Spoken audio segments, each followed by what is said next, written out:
Où en êtes-vous de ce mouvement? Est-ce qu'il continue à prendre de l'ampleur?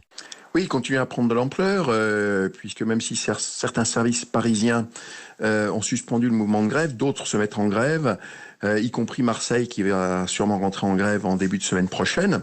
On est dans une situation où il y a quand même des répercussions sur les urgences, qui n'est pas due à la grève, mais qui est due à la situation que l'on dénonce.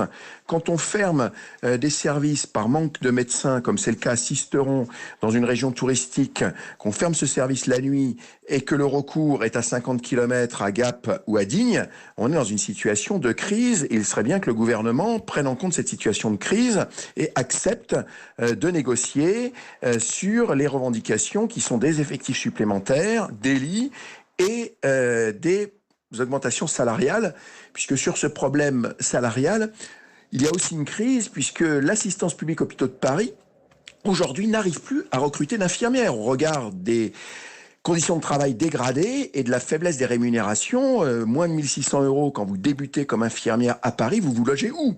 Voilà, donc nous sommes dans une situation de crise grave et des patients sont potentiellement en danger. Christophe Prudhomme, qu'est-ce qui vous fera lever le mouvement? Vous avez plusieurs revendications, l'arrêt des fermetures des lits, la création de postes, une augmentation de salaire de 300 €. Il vous faut tout ça pour que ce mouvement de grève s'arrête? Il faut même plus que ça, parce que vous savez que la crise des urgences, c'est la crise de l'hôpital.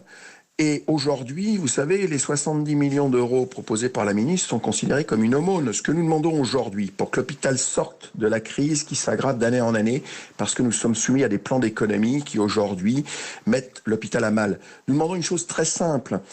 Nous allons être dans la période de discussion de la loi de finances de la sécurité sociale. Nous demandons la suppression d'un impôt injuste qui est prélevé sur l'hôpital, qui s'appelle la taxe sur les salaires et qui représente 4 milliards d'euros.